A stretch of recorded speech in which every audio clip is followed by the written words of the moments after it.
All right. Good evening, everybody, and welcome. Excited to see all of you as you're coming in.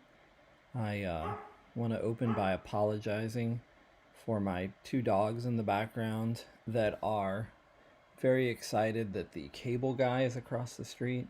So there's a fairly high likelihood that you're going to hear from them over the course of this message. So thanks for joining us. Um, As you're coming on, please feel free to comment and let me know that you're here. Would love to just say hello. So if you're here, just jump on and please say hi and let us know that you're watching. And it'd be good to see some names. We're going to have kind of a process in place to talk with you a little bit about questions and how we're going to handle questions tonight on our open forum. So again, though, it's good to see all of you. I'm gonna do a quick check of my audio on this side, so you're gonna hear an echo for just a moment. I apologize. We're gonna have kind of a process in place to talk with you a little bit about. All right, looks good.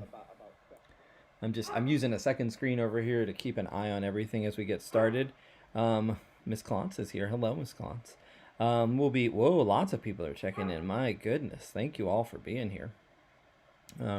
We're going to start right on time tonight, and so really very much appreciate you coming to be with us and learn a little bit about what the processes have looked like so far with our preparations for what band will look like in the fall. And so I'm going to try and give you as many answers as we can. I realize that this will likely be one of a few of these types of forums we're going to have. I certainly don't think this is like a standalone, we do this once and we don't ever visit it again. I think this is likely something that we probably start up every couple of weeks and make sure that we visit with all of you and just talk through what our plans are and what our statuses look like, just so that you have a good understanding going into it of how everything's going to go. Hello, Mr. Caswell. Lots of wonderful people showing up here. Thank you all so much. Very excited to get to talk with everyone. We'll start here in just about a minute or so.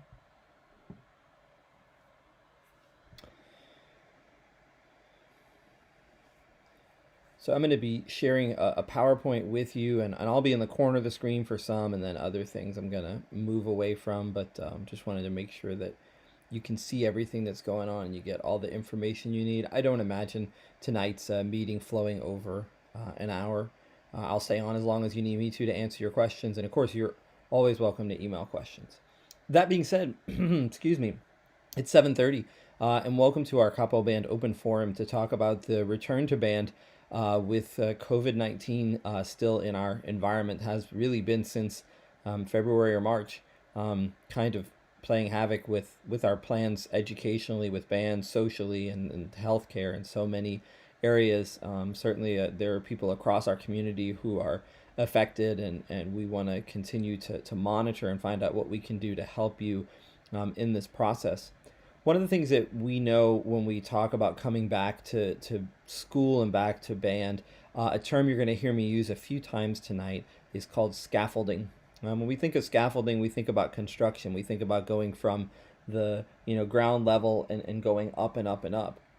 And I recognize that if we were to throw all of you students, there are many students on here, into a 12-hour long summer band day, it would be too much. It'd be too much physically. You probably haven't been out of the house all that much. It'd be too much socially, too much emotionally. We want to take our time to kind of ease all of you back into the social band and the full school experience as well. I think all of those things are going to take us some time. And so I'm going to talk to you tonight not so much about summer band. We're going to talk a lot about what the school year band will look like. Now, before I get too far into that, it's important that I say to you, you probably saw Dr. Hunt's email that got sent out probably about an hour, maybe a little more ago. We were going to be on a forum tomorrow night. He had asked me to come there and visit as well. We were going to be on a forum, but sadly, with regard to our forum, we had to postpone because we don't have all the information that we yet need from the state. And so we're still kind of seeking out some of that guidance. And so as a result, we elected to to just kind of pause things for a second and get some more guidance from the state before going on. So with that in mind, I think as we get into this, I want to just talk with you about the three options that are presented, fully knowing that I don't know when these options are going to be made available. I mean, right now, according to what we have out, it says that you'll be able to engage in these options starting with the first day of school. And I think, as you've probably seen around the state, more and more districts are going to start virtually. I don't know that Coppell is going to decide that at this point. I think that those things, as you saw with Dr. Hunt's email, are still a little bit fuzzy about what we're even allowed to do. So we're seeking some additional guidance from the state, and I certainly hope that you're keeping him and those assistant superintendents and all the people in our district leadership in your thoughts, because they've had several challenging months, and it just seems like the hits keep on coming. So certainly, if you're feeling a bout of kindness, send them a nice note and thank them for their leadership, because they've really been doing tremendous work. Well, let's go ahead and jump in. So the cover of my PowerPoint for the evening talked a little bit about student performer considerations and what we as a program should expect. So that being said, we're looking at three prime areas. We're looking at educational progress of our students, and I don't just mean music educational progress. I'm talking about everything from their science, their math, their social studies, their English, their languages, their career and technology education, AP classes, IB classes, all of that. We're talking about total educational progress of your students. We're talking about their social and emotional growth, and I'm so thankful that the news stations have begun really in-depthly talking more and more about the social and emotional impact on our teenagers of what this COVID-19 crisis has caused. It's like nothing we've seen in 100 years. But those sense of isolation and what that does, and so we're going to talk a little bit about that, and then of course we're going to talk about COVID-19 safety. I put this as my opening graphic because in an ideal world, this is where we would be. We would have ideal educational progress, ideal social and emotional growth, and ideal safety for our students. At this point in time, I'm going to tell you that in none of the three scenarios that I'm going to talk with you about is that going to be a reality. All of them are going to have compromises that we make. And so we're going to talk through what those three scenarios look like on the choice document, on the contract that was sent out by the district, in the hope that I can give you some more information and help you feel secure in what your choice is and what the landscape looks like going forward.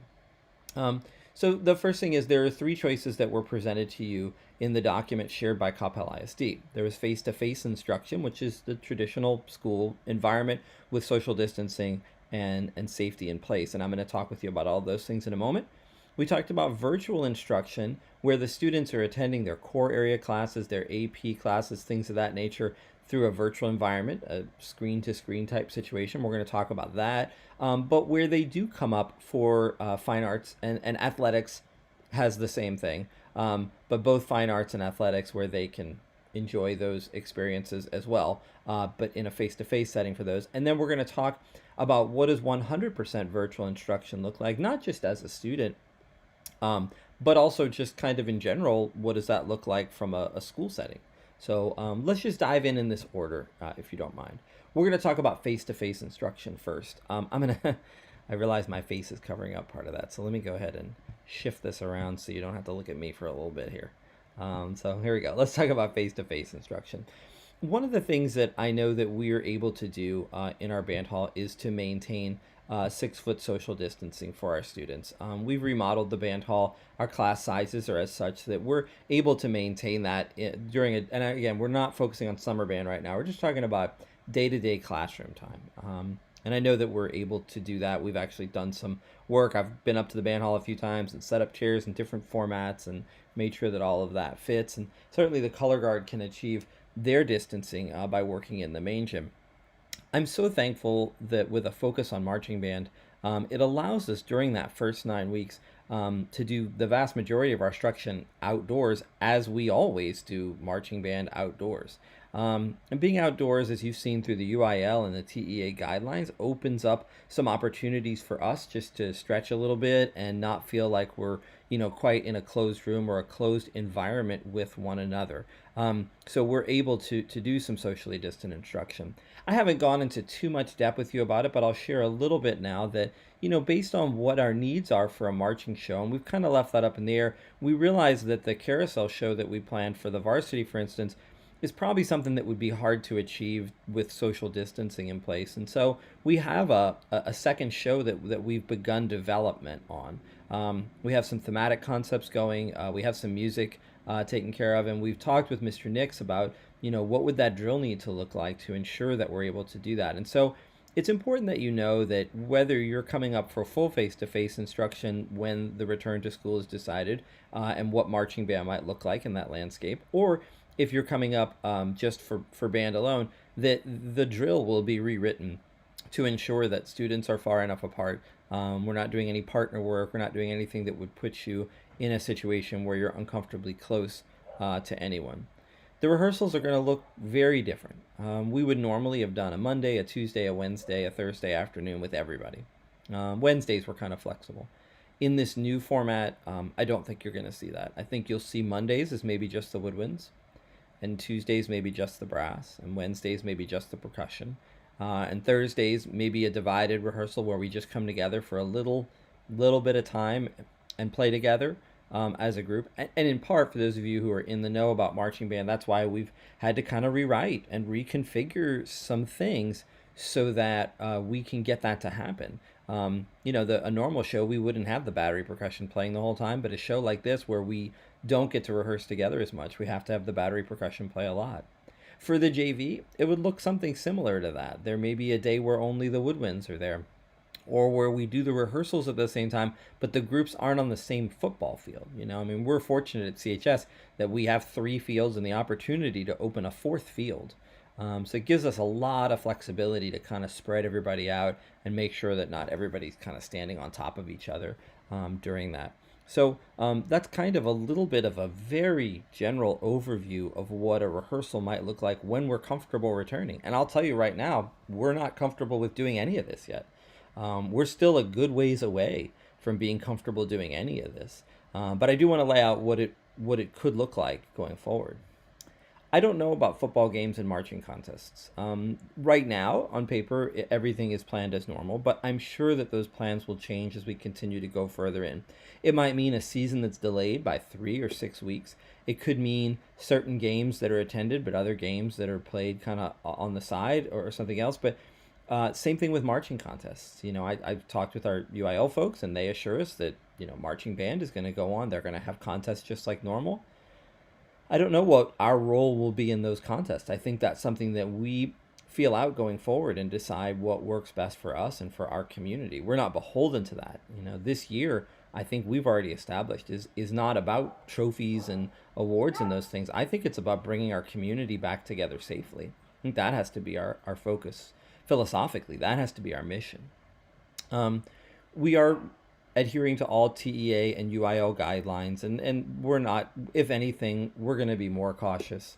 That's just how we operate, I think, in Coppell. We'd rather be on the very conservative side of those rules than try and push anything. And I think most districts in North Texas feel the same way as we do.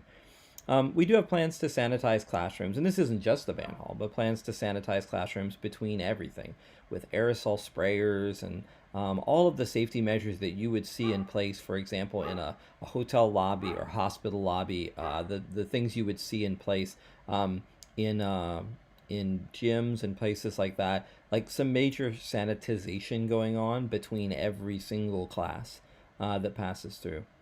We've already ensured, and Mr. Slovak's done a great job with making sure that we have no one sharing instruments. We had very little of that anyway, but he's really been meticulous in making sure that everybody has their own instrument, their own mouthpiece, their own everything. So that's not too big of a concern on the sharing piece. When it comes to masks, everybody's wearing masks in rehearsals, and I honestly feel like that's going to be most of the school year.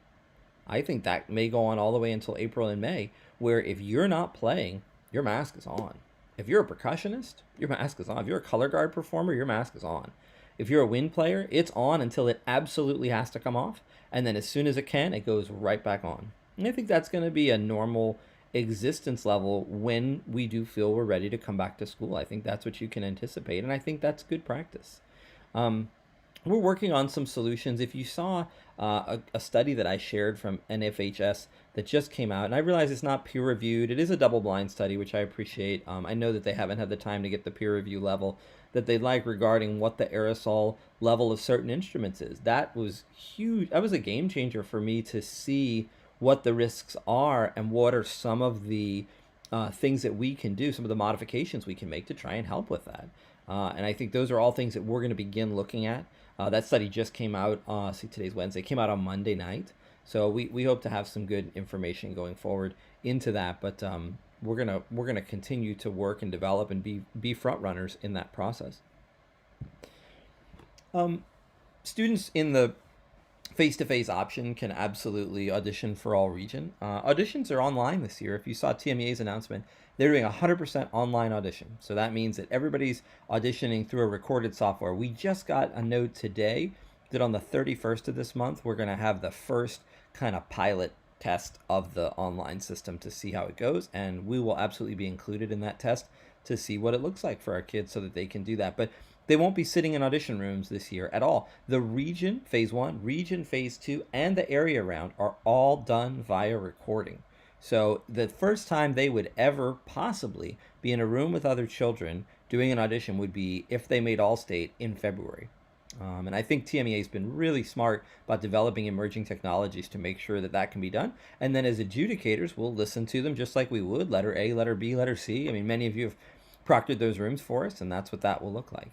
Um, I do want to say this. I want you to feel confident sending your child to us, whatever that looks like. Whether that's just for a 2-hour sectional, whatever that is, I want you to feel confident in trusting us and that we know what we're doing, that we've monitored and really invested as much of our time as possible. I mean, really not taking a day to break from working to find healthy and effective ways to teach your children amidst this terrible crisis.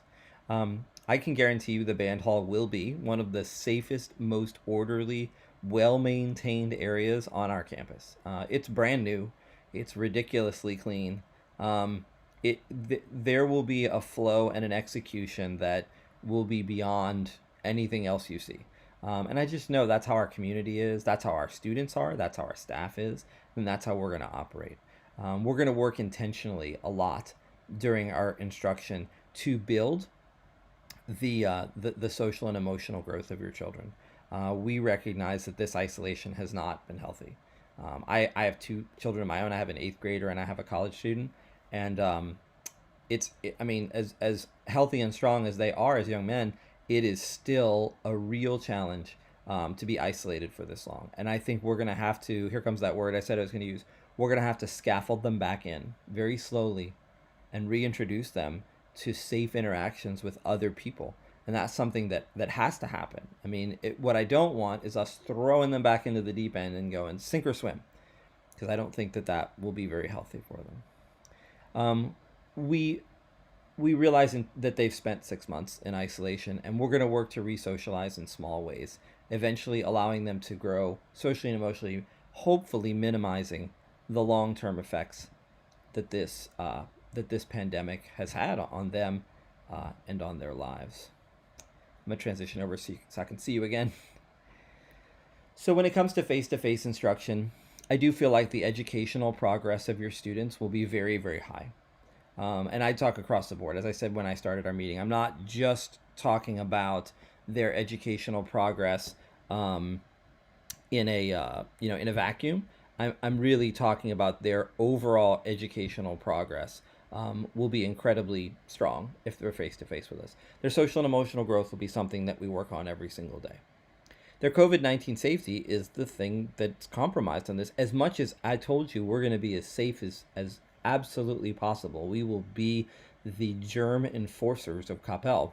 But in that process, you know that sending them to face-to-face, there is a mitigated risk. And as a family, that's something that you talk about. I would not, as a dad, as a father, feel comfortable saying, oh, it's risk-free, because it's not. There are intrinsic risks that you're going to take. And I think that that's one that you assess in your household. Has your household already had the antibody test? You've tested positive for it. You realize that you're asymptomatic. And you feel comfortable investing in that. Then that's something that I think you could look at. If you have an immunosuppressed family member, then I think that drives your decision making in some respects. Many of you know about me. My wife went through chemotherapy just a couple years ago, and I was talking to her the other night, saying like how we would feel very different if this were 2017 and 2018, and we were going through this than we do now because of that immunosuppression factor. So I realize that all of those things are very challenging as parents to try and mitigate and try and find the zone of most comfort. But so I did want to lay out what face-to-face looks like. I don't know that Coppell ISD will start face-to-face on August the 12th.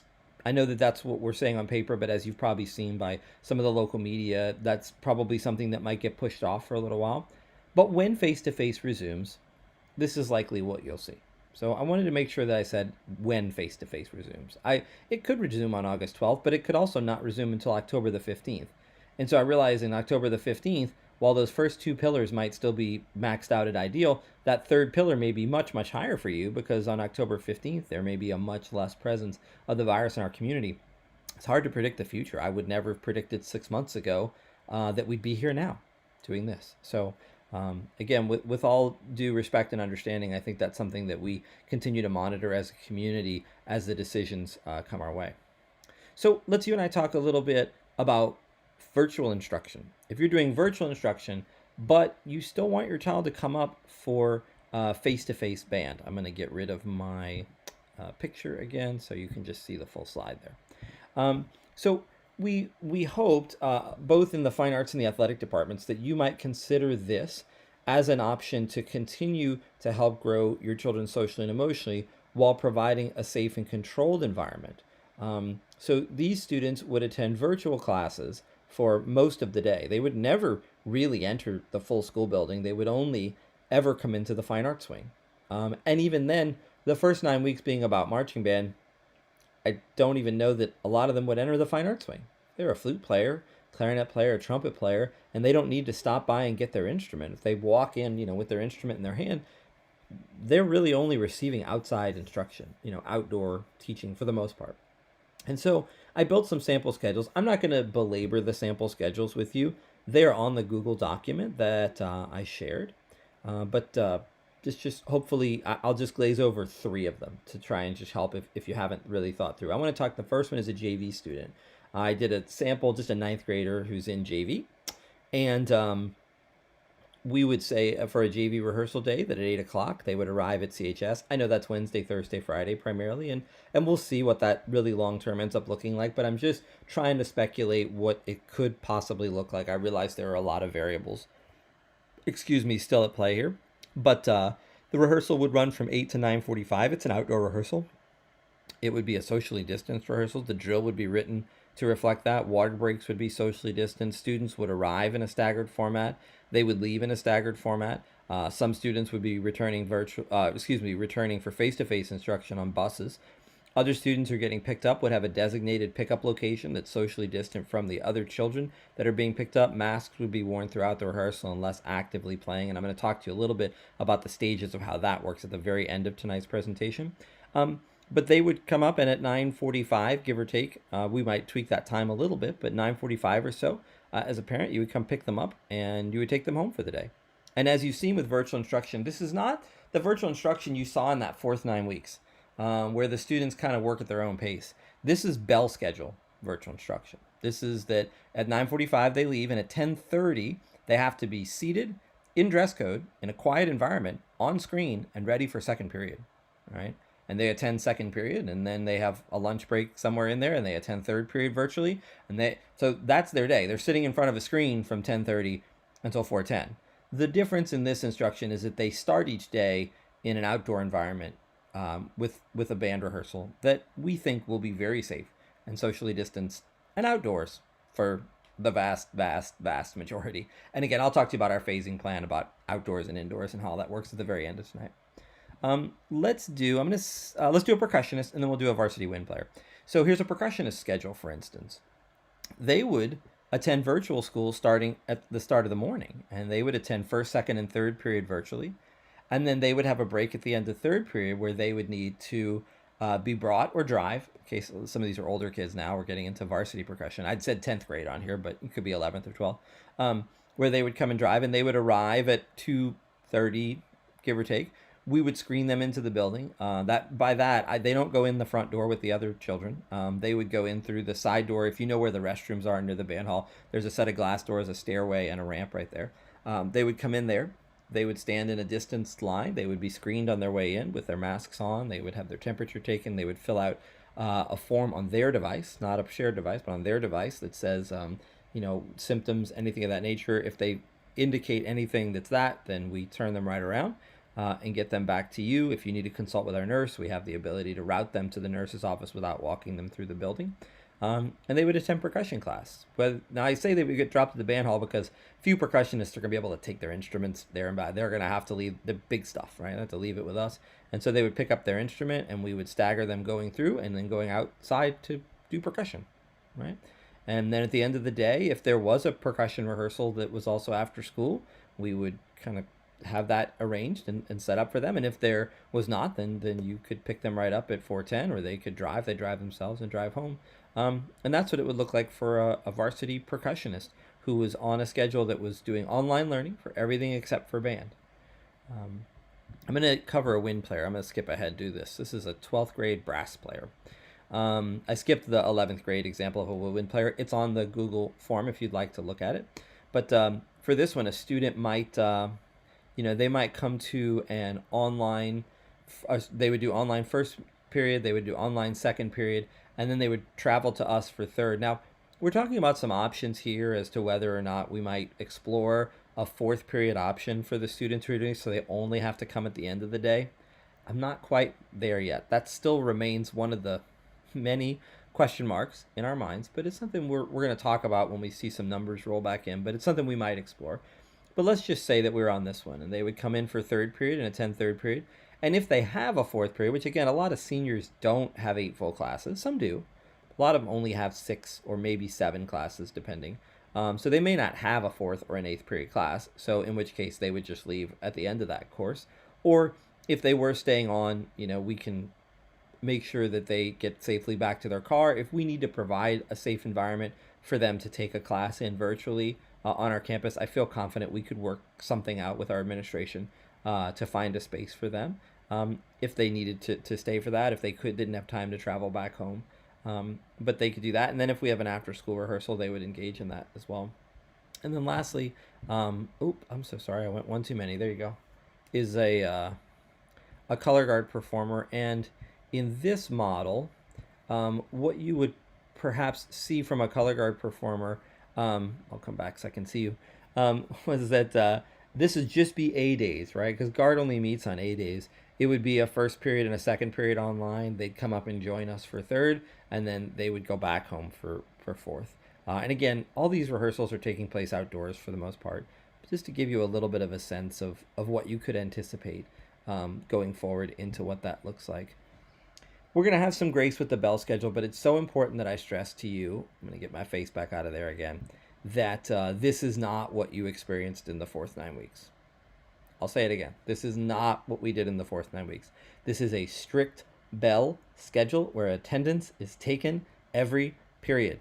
So you're either in a desk in the room or you're on a screen in the room, if that makes sense, right? This is very regimented. TEA which is Texas Education Agency, if you're not familiar or haven't been reading too much in the news lately, they are very strict about attendance policy. We have to ensure that you attend 90% of every class in order to earn credit for it. That 90% rule is still in effect, whether you are a virtual learner or whether you are a face-to-face learner. If a teacher has, let's say, 24 kids in an English class and there are 18 of them in the room, then the other 6 are on the screen. And the next day, if somebody's, switched off of, then there might be 5 on the screen. And that will be the pace of it. So for those of your parents like me who watched your student stay up till crazy hours and not really started their homework or schoolwork until too late, those days are over. It is a regimented bell schedule. Um, we will have designated entry points, and I've mentioned that already, where we take their temperature and have them check in. Masks are worn unless that's already been covered in the virtual piece. Once the rehearsals end, we will have socially distanced designated pickup areas, and I think that's going to run the entirety of probably the school year, really, the school year, where all pickup will be done in a social. Nobody's going to be clumped up together in a little group of friends waiting for mom to arrive. There are still some details to be ironed out in this process, but I wanted to make sure that we talked through it. Students in this process are eligible to audition for All Region. I've talked about that already. If you choose virtual learning, we'll be in touch with you. The form that I believe, got sent home, I worked with Miss Brown in communications. I think we have a pretty logical flow to that. If it doesn't make sense, you're more than welcome to reach out. And the decision to transition, and this is important, the decision to transition between face-to-face and virtual, you probably saw for the face-to-face virtual instruction, is every 9 weeks. We are trying to allow, and we're still working on this, some grace where, let's say your child were to start the year 100% virtual, but after 3 weeks you go, I think I've seen what they're doing, I've observed it, maybe you came up to see it yourself as a parent, I feel good about this, that at the 3-week mark, you can shift them over to us as a face-to-face for band. Again, I talk about scaffolding and social and emotional growth with the parents here in the audience. I think that would be a vital and an important part for me as a parent, to scaffold my child back in, rather than go, you're staying at home all the time, now you're going to school all the time. I think that easing their way back into this is going to be the healthiest social and emotional process that you can engage in. So to share the pillars on the virtual with face-to-face, I should probably transition my face out of there again for you. I think that the educational progress is good. It's not as high as if they were, as I think we've seen a lot of articles about teachers teach best with kids in the room. And I as a 20 plus year teacher, I completely agree with that. Their social and emotional growth would be good. It wouldn't be ideal. They're not yet at a place where they're around kids all day. And I think that's something we should ease back into. Their COVID-19 safety is very good. It's not as good as staying at home full time, but there's a very small risk with this. And again, I'm going to talk to you about our levels at the very end of tonight, and tell you kind of, well, what could I expect if I send them up there? What do those things look like? And I'll share that at the end. But the risk, is mitigated through this plan at a fairly high level, we feel. So let's talk about 100% virtual. One of the most challenging aspects of last spring for us was the move to the kind of work at your own pace situation that we had going on.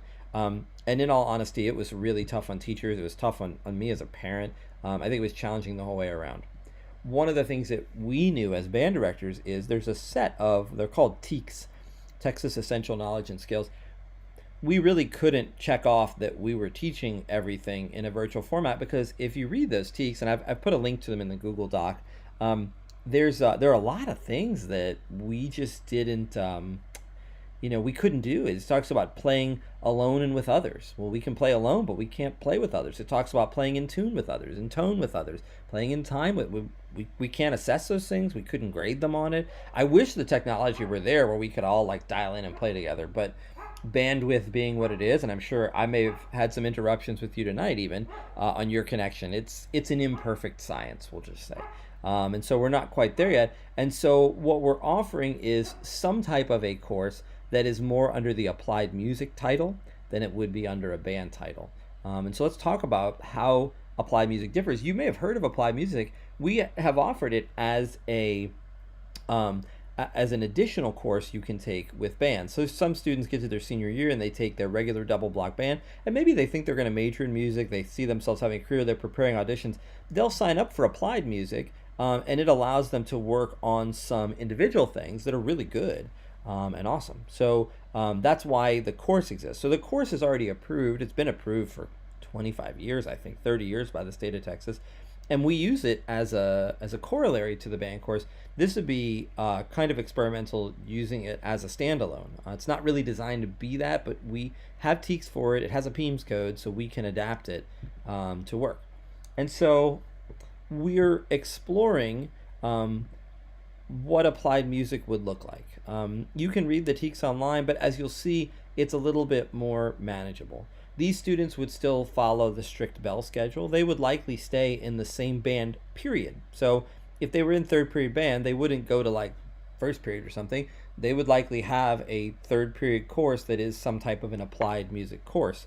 We would work on things like playing fundamentals, because there would be students from the first band through the seventh band in these courses.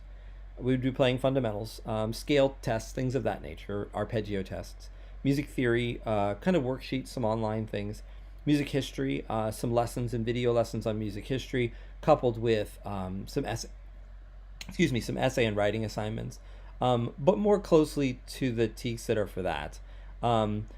We would base it on, just the kind of things that we know we can do in an applied music setting. Now, I want to tell you that I'm seeking guidance from TMEA because the TMEA rule has traditionally not allowed for a student to audition for a region or area or state. And I've mentioned that those are recorded auditions.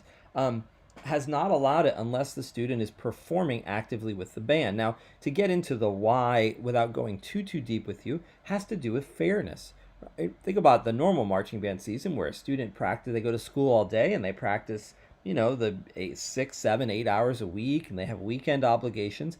If they were having to audition against students who didn't have that in their life, well, those students would have a supreme advantage.